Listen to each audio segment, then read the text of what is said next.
Audio Jungle.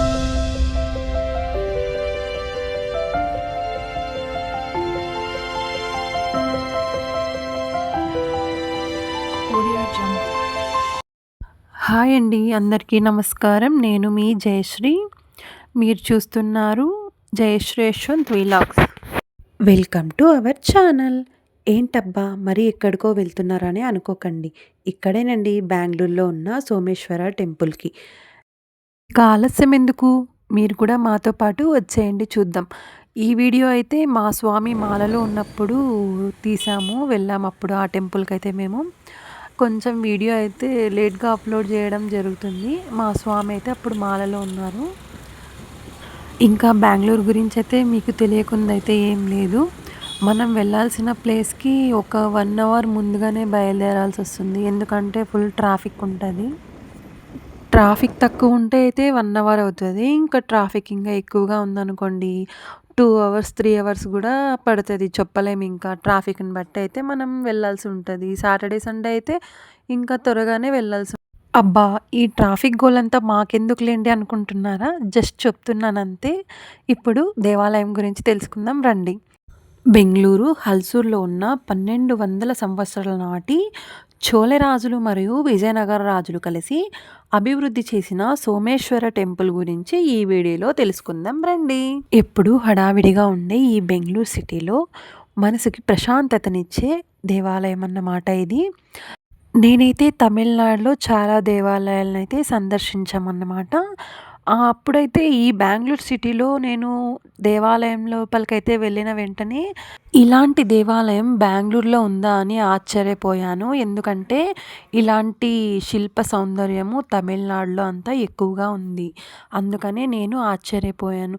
మీరు కూడా వెళ్ళారా ఎప్పుడైనా సోమేశ్వర టెంపుల్కి? వెళ్ళి ఉంటే నాకు కామెంట్ చేయండి. ఇంకా మేమైతే ఈవినింగ్ టైం వెళ్ళామన్నమాట. 5:30, 5:45 అలా వెళ్ళి ఉంటాము.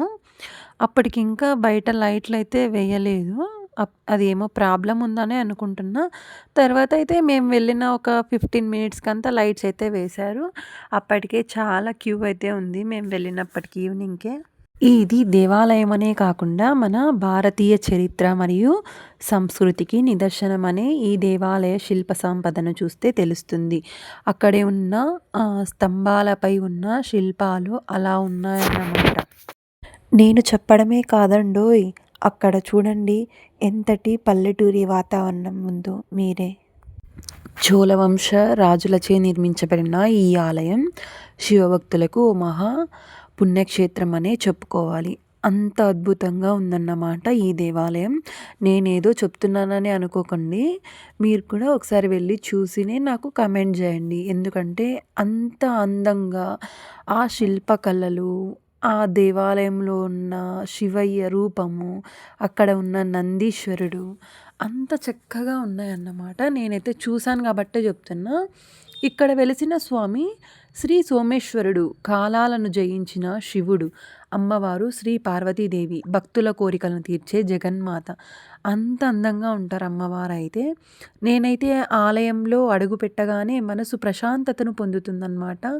రాతి స్తంభాలు, పురాతన శిల్పాలు మనకు ఆ కాలపు భక్తిని, కళను గుర్తు చేస్తాయన్నమాట. అంత అద్భుతంగా ఉంది.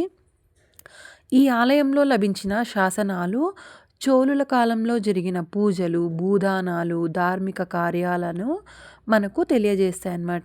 ప్రతి మహాశివరాత్రికి రోజున ఈ ఆలయం భక్తులతో ఎక్కువగా ఉంటుందన్నమాట. శివనామ స్మరణతో పరిసరాలంతా ఓంకారనాదంతో నిండిపోతాయి. అంతేకాకుండా ఇక్కడ కార్తీక మాసం వంటి సందర్భాల్లో ఇక్కడ విశేష పూజలు మరియు ఉత్సవాలు ఘనంగా నిర్వహిస్తారన్నమాట. నాకైతే అక్కడ ఉన్న పూజారులతో అడిగి తెలుసుకున్నాను నేనైతే. అంతేకాకుండా 10వ శతాబ్దంలో చోళ వంశానికి చెందిన రాజరాజ చోళుడు నిర్మించినట్లు చరిత్ర చెబుతుంది. తరువాతి కాలంలో హోయసలులు మరియు విజయనగర సామ్రాజ్య రాజులు ఈ ఆలయాన్ని విస్తరించి మరింత సౌందర్యాన్ని చేకూర్చారు.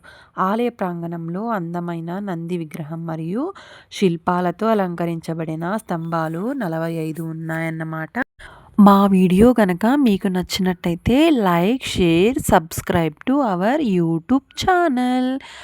చూడండి నందీశ్వరుడు ఎంత చక్కగా, ఎంత అందంగా ఉన్నారో, అలాగే మన కోరికలు ఏదైనా కానీ ఫస్టు శివయ్యతో చెప్పకుండా నందీశ్వరునికి చెప్తే చెవిలో నందీశ్వరుడు వెళ్ళి శివయ్యకు చేరవేస్తాడని ఒక నమ్మకం. నేనైతే మొదటగా నందీశ్వరుడికి చెవిలో అయితే చెప్తాను ఎప్పుడైనా కానీ. చూడండి అలా భక్తులు ఎవరైనా కానీ అలా నందీశ్వరుని చెవిలోనే చెప్తారు. చూడండి ఆ శివయ్య రూపము చూడండి ఎంత అద్భుతంగా ఉందంటే, అంత అద్భుతంగా మనసుకు ప్రశాంతతనిస్తుందనమాట ఆ టెంపుల్‌లో. ఇంకొక విషయం చెప్పడం మర్చిపోయానండోయ్! ఏంటంటారా? ఎక్కడైనా కానీ బెంగుళూరులో ఏ దేవాలయాన్నైనా దర్శించినప్పుడు మనకు ఒక్క దేవుడే కాకుండా ఇప్పుడు ఫర్ ఎగ్జాంపుల్ ఇప్పుడు బెంగుళూరులో సోమేశ్వర స్వామి ఆలయం చూస్తున్నాం కదా మనము. అక్కడ సోమేశ్వర స్వామి ఒక్కరే కాకుండా మనకు ఆ శివయ్య చుట్టూ చాలామంది దేవతలే మనకు దర్శనమిస్తారనమాట. అయితే చూద్దాం రండి. ఇక్కడైతే శివయ్యను దర్శించిన కొద్దిగా బయటకొచ్చిన తర్వాత ఇలా అయితే మనకు దర్శనం అయితే ఇస్తారన్నమాట దేవుళ్ళు అందరూ.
చూడండి ఇక్కడ దర్శనం చేసుకొని వచ్చిన తర్వాత ఇట్లా ఆ విగ్రహాలన్నీ చూసేసిన తర్వాత అయితే మనకు విద్యా గణపతి దర్శనం ఇస్తారన్నమాట. ఆ తర్వాత చూడండి ఎంత ముద్దుగా ఉన్నాడు వినాయకుడు. అలాగే కొద్దిగా ముందుకొస్తే ఆ దేవాలయంలోనే ఇంకా చాలా దేవుళ్ళైతే ఉన్నారు. ఆ దేవుళ్ళేంటో ఇప్పుడు నేను మీకు చూపిస్తాను రండి. ఇక్కడైతే శ్రీ అరుణాచలేశ్వరుడు చెప్పాను కదండీ ఇంతసేపు 5 రూపాల్లో మనకు దర్శనమిస్తాడు ఆ శివయ్య అని. అలాగే ఇప్పుడు అరుణాచలేశ్వరుని చూస్తున్నాం.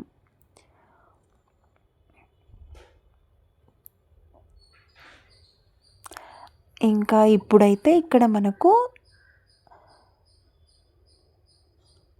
శ్రీ నాగదేవి నాగమ్మ అమ్మవారన్నమాట.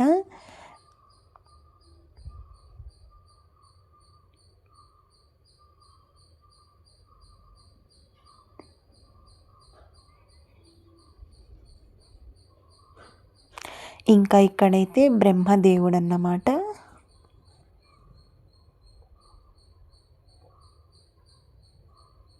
ఇక్కడ శ్రీ దుర్గాదేవి అమ్మవారైతే మనకు దర్శనమిస్తున్నారు.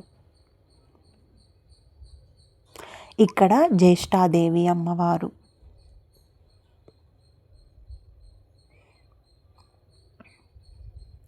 ఇంకా ఇక్కడైతే శ్రీ సుబ్రహ్మణ్య స్వామి.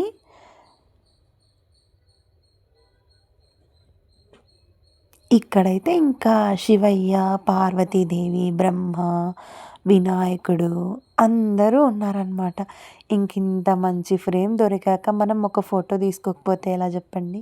మేమైతే ఫొటోస్, వీడియోస్ అన్నీ తీసుకున్నాం.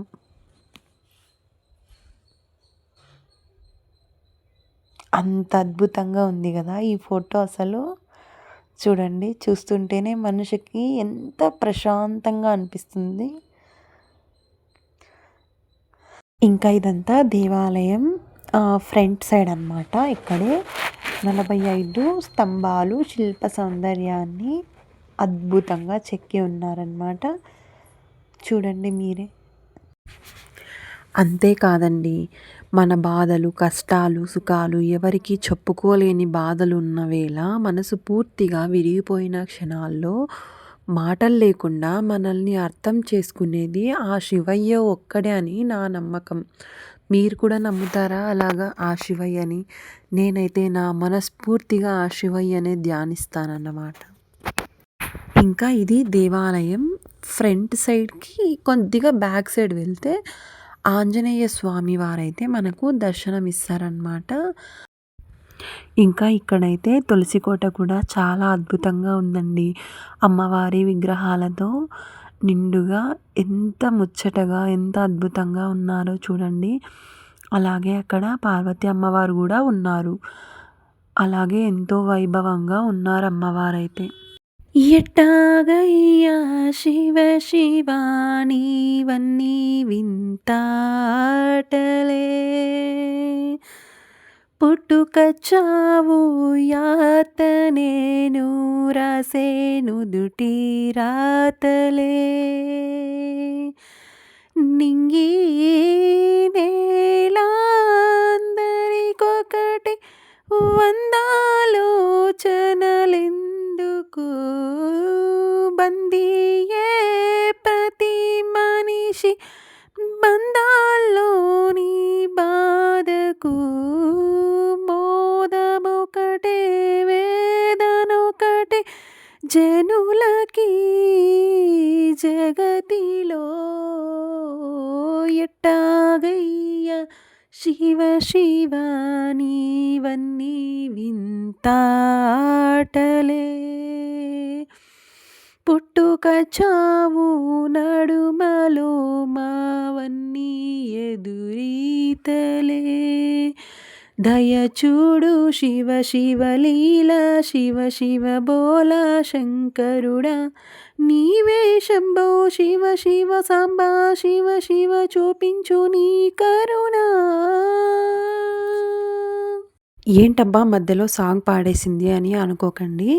ఆ శివయ్య గురించి అలా వర్ణిస్తుంటే ఎందుకో ఆ సాంగ్ పాడాలనిపించింది, పాడేశాను. చూసారు కదండి, నా వీడియో మీకు నచ్చినట్టయితే like, share, subscribe to our YouTube channel. మీ ఫ్రెండ్స్కి కూడా షేర్ చేయండి. Thanks for watching.